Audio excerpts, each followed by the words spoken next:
Hugo, Rodrigo, ¿cómo están? Empiezo por tu persona, Rodrigo. El tema de las decisiones que se toman en el Congreso de la República. Como ciudadanos, si uno empieza a ver las cosas, vemos que hay un gran enojo porque toman algunas decisiones que no pareciera que van en beneficio del país. Pero cuando te das cuenta que el Congreso está para hacer convenios políticos, ¿cómo podemos separar lo que ellos hacen, que muchísimas veces no es en beneficio del guatemalteco? ¿Cómo lo interpretamos? Mira, yo creo que está bien clara cómo se define. En primer lugar, yo estoy de acuerdo contigo y eso así es. El Congreso es un ente político por excelencia. Por lo tanto, no podemos pretender que las decisiones no sean políticas, por un lado. Y por otro lado, tampoco podemos ni debemos pretender que no hayan pactos políticos, porque eso es parte de lo que tiene que hacer un político. Tiene que a veces ceder, a veces dar para lograr cosas a cambio. El problema es cuando se hacen esos pactos o cuando se unen esas fuerzas políticas no en el bienestar del país, sino que en el bienestar de ellos o de su partido. Yo he escuchado a muchos políticos, inclusive los que están hoy en el Congreso, que te dicen, no, es que es una decisión de partido y era una línea de partido. Sí, pero el partido no está por encima del país. Y lo que necesitamos entender, y probablemente lo más importante que tenemos que entender para las próximas elecciones, es que necesitamos políticos que pongan primero a su país, antes de su mismo partido, porque esa es la gran excusa de muchísimos diputados que están ahí, que te dicen yo voté porque esa era la línea del partido, y eso no debe ser así. O sea, al final del día están ahí porque son servidores públicos y porque votamos por ellos para que sirvan a la población en pro del país. Entonces, estoy de acuerdo y eso no solo no lo podemos ni lo debemos evitar, lo que es los pactos políticos, ni pretender que el Congreso no sea un ente político, es un ente político, ¿verdad? Por excelencia. Pero lo que sí debemos exigirle a los diputados es que piensen en el país primero. Y te pongo un ejemplo ahorita con lo que pasó el viernes. De todos los temas del presupuesto, a mí el que más miedo me da o el que más me molesta como guatemalteco es que le hayan vuelto a autorizar a las ONGs de los diputados que hagan obra pública. Nosotros hicimos una investigación en el 2011, en donde inclusive los 2 diputados que logramos encontrar, una investigación con recursos muy escasos, ¿verdad? Pero encontramos de que cuando la obra pública la hacen las ONGs, estás hablando de un robo entre el 50 y el 60%. O sea, si van a hacer una escuela de 7 aulas, de 10 aulas, se roban 6 aulas. Esa es prácticamente la proporción. Se logró quitar, se logró en la ley anticorrupción, en la ley del presupuesto que se modificó hace 2 años, que se prohibiera a las ONGs ser intermediarias de obra pública porque no tienen por qué serlo. Estás hablando de ONGs que las hacían un 5 de enero, ¿verdad? Y el 5 de febrero les estaban asignando una obra de 50 millones de quetzales. Yo llevo 20 años de ser empresario y para ganarme un contrato de 50 millones de quetzales tengo que trabajar muchísimo. No, y es que técnicamente hemos retrocedido en algunas cosas. Hugo, como usted hemos platicado muchísimas veces, las implicaciones económicas que conllevan decisiones políticas, como decía Rodrigo, en el Congreso de la República. Aprobado el viernes porque todos nos íbamos a descansar y porque no hay que negar que el ciudadano también ya no sé ni qué es lo que le importa. Un presupuesto de 70.600 millones de quetzales. ¿En qué nos afecta, Hugo, al ciudadano y en qué nos encontramos hoy ante la aprobación de un presupuesto de ese tipo? Lo primero es que no vamos a recibir nada a cambio, así de sencillo. Lo poco que pueda recibirse serán en dádivas y en programas clientelares para comprar votos, pero la verdad es que la seguridad, la salud, la educación y demás programas prioritarios que pueda tener el gobierno van a seguir igual o peor. Entonces, el monto podemos discutir muchísimo, si 70 es mucho, si 70 es poco. Esta es una discusión que polariza a los guatemaltecos entre los que creen que debe ser más o debe ser menos. Lo que me parece a mí inaceptable este presupuesto es que se atenta contra un consenso ciudadano que ya se había manifestado y había quedado en ley respecto de la transparencia en el uso de los recursos y cortar prácticas corruptas como las que refería Rodrigo. El caso de las ONGs ejecutando presupuesto, se hizo la normativa en 2013 precisamente por los desmanes. Hoy se deja en suspenso. La otra es la prohibición de utilizar recursos de endeudamiento para financiar gastos de funcionamiento. Es otra de las normativas que quedan en suspenso con la aprobación de este presupuesto. La otra gracia que hicieron, que fue aprobar de una vez los 4 préstamos para financiar el presupuesto sin que haya una discusión en su momento. Y no se diga de otro tipo de recortes que hubo para poderle asignar fondos a otro tipo de programas. Y al final de cuentas lo que nosotros tenemos aquí es realmente ya quitarse la máscara respecto de aceptar a las claras que todas aquellas medidas que fueron creadas para fiscalizar e impedir los malos manejos se las volaron de un plumazo. La argumentación es que impide la ejecución, que lo hace muy engorroso, pero lo que es claro, porque la experiencia sí lo demostró, es que sin esto se roban el dinero.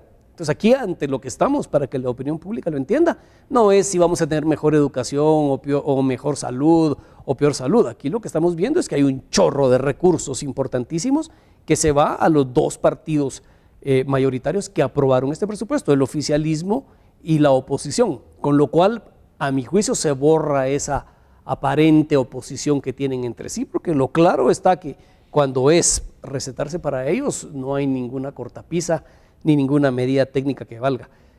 Lamentablemente las instancias que quedan para poder frenar esto, una sería que el presidente en un acto de conciencia, de reconocimiento de su compromiso ante el pueblo de Guatemala, vetara este presupuesto o vetar algunas partes del presupuesto.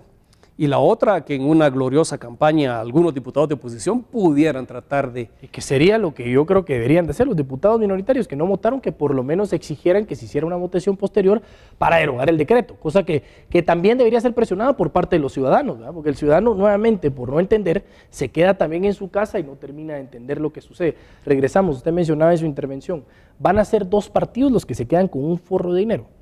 Aunque puedan ser especulaciones, porque uno no sabe en realidad para qué va a ser destinado ese dinero. Si hiciéramos hipotéticamente un escenario, ¿cómo salen beneficiados estos dos partidos, dos grandes partidos? En este caso fueron tres partidos que aprobaron el presupuesto, pero los dos más grandes, ¿cómo salen beneficiados aprobando un presupuesto tan grande?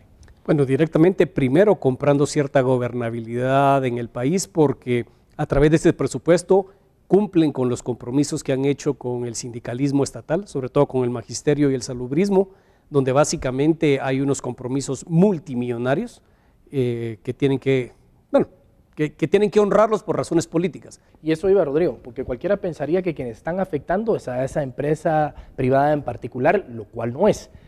Pero apunto algo, no conocía el sector privado, digamos esas empresas en particular, que venía un presupuesto donde se les iba a asignar más impuestos. O sea, ¿qué está pasando que nadie sabe lo que los políticos hacen? Eso es lo triste, ¿verdad? No puede ser, o sea, no puede ser que nos agarre por sorpresa a todos. Y cuando te digo a todos, es a mediodía, pues. O sea, no 2 días antes. Es cuando ya estaba la propuesta en el Congreso, donde vienen estos impuestos nuevos. Y yo estoy de acuerdo con Hugo, o sea, estos son impuestos que vamos a pagar todos los guatemaltecos y ojalá se fueran estos impuestos a mejores escuelas, a mejores carreteras. No, estos impuestos se van una gran parte a responder al chantaje de un Joviel Acevedo, al chantaje de un Luis Lara del Frente Nacional de Lucha, que son chantajistas, o sea, son gente que realmente lo que hacen es manipular a los gobiernos de turno para que les cumplan sus pactos colectivos, porque al final del día la educación en Guatemala no está, pero ni un punto mejor. Y solo respondiendo a tu pregunta anterior, ¿cuánto dinero se va a estos partidos? En el tema de ONG se fueron 1.965 millones. Si nos vamos a los porcentajes que nosotros encontramos en el 2011, estás hablando de como mínimo un 50% del robo. O sea que estás hablando entre 800 y 1.000 millones de quetzales, lo que vas a encontrar de sobrecostos si es que hacen las obras. Entonces, es un tema político, pero es un tema político que, una vez más, yo regreso a lo que tú preguntabas, es culpa, al final del día, es culpa de nuestra como ciudadanos que lo permitimos todo. Les guste o no les guste, Hugo, termino con usted. Al final, es triste ver que las cosas se van dando y cada vez van empeorando. Decisiones económicas que afectan lo político, político-económico, dependiendo de dónde lo querramos ver. Si tuviéramos hoy una radiografía en base a las decisiones económicas y políticas que está tomando este gobierno, estamos metidos ya en una situación compleja que pudiera asemejarse a algunos países de Latinoamérica que han tenido grandes problemas. A eso vamos. ¿Qué pudiera esperar en términos económicos un ciudadano guatemalteco futuro? Bueno, yo insisto que esperemos, por supuesto, mucho más impuestos. El otro año van a hacer falta no 20.000, sino 25.000 millones. Eso es imposible de sostener van a tener que aumentar los impuestos y van a tener que aumentar el IVA. Eso está clarísimo. Número dos, creo que estamos viendo ya nosotros la siguiente escena de la misma película, porque según nosotros estamos todavía en el último año de un gobierno, cuando creo que estamos empezando a ver lo que pudiera ser el primer año. Ya se pasaron la batuta. Efectivamente, donde realmente estamos ante un abierto populismo, donde se habla y aparentemente se paga un precio por la transparencia, por la honestidad, pero en el fondo todo es corrupción, y donde se persigue finalmente a personas como nosotros que nos atrevemos a disentir. Lo que pasó en el Congreso el viernes debe ser revisado y con nosotros como ciudadanos debemos ser responsables y no premiar con nuestro voto a quien hace ese tipo de cuestiones. Si no, creo que vamos caminito de lo que han vivido países suramericanos, donde estos modelos finalmente en lo que terminan convirtiéndose es en una forma de enriquecer a quienes tienen el poder. Sí, no, yo de verdad les agradezco. Lo que sí es cierto, si nos apegamos al tema del populismo que ahora ha estado de moda, que vale la pena sacar la luz. Pero hoy por hoy no podemos nosotros quitarnos la responsabilidad que las medidas del Congreso, o sea, son hechos porque también el ciudadano no exige. O sea, aquí no hay, ese ejemplo no se puede aplicar de lleno. O sea, el ciudadano sí está en su cama esperando que le resuelvan las cosas. Y eso es lo que me preocupa, que las nuevas generaciones, por Dios, o sea, están en las universidades, están en los cafés. Las mismas universidades les dicen que tienen que ser estudiantes de tiempo completo, no les instruyen cuáles son sus derechos cívicos políticos, no les gusta mezclar la política y la carrera porque ellos no están, pero están metidos en comisiones de postulación. Eligen 71 cargos, puestos de jerarquía a nivel nacional. O sea, las universidades o se ponen la mano en la conciencia a educar a los jóvenes guatemaltecos o Rodrigo, no sé en qué podemos parar. ¿Qué opinas? No, completamente de acuerdo. Es un tema, tenemos que a dejar de ser habitantes, convertirnos en ciudadanos y tenemos que realmente como ciudadanos empezar a exigir y empezar a entender qué es lo que está pasando, empezar a exigir nuevos talentos, nuevos liderazgos. Pero para eso también tenemos que empezar a participar. Uno de los ejemplos que poníamos, la Contraloría General de Cuentas. Uno de los grandes problemas que hay ahorita en el proceso de elección de la Contraloría es que no hay buenos candidatos.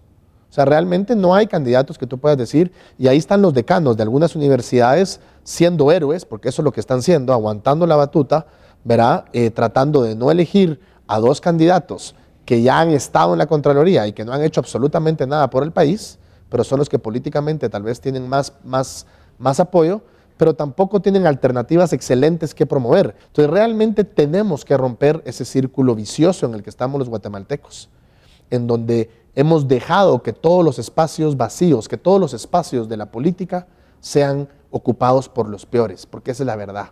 Y eso está pasando porque los ciudadanos que realmente podríamos hacer algo distinto por el país, no estamos dispuestos a hacerlo. Eso es cierto. Le agradezco mucho, Rodrigo. Y además, lanzo una idea, es una propuesta muy fácil. ¿Por qué no los diputados que no estaban de acuerdo con la aprobación del presupuesto convocan una conferencia de prensa? Quítense la camisa del partido que constantemente ustedes dicen que no está por encima de los principios del país y pidan que se derogue de alguna forma un decreto, un presupuesto que está por encima de lo que los guatemaltecos pueden pagar. ¿Por qué no lo hacen? Que nos demuestren, tienen los medios de comunicación, salgan, hagan una conferencia de prensa, digan que ustedes son los diputados que representan al pueblo y soliciten una medida de fuerza que no perjudique a los guatemaltecos. Vamos a ver si lo hacen.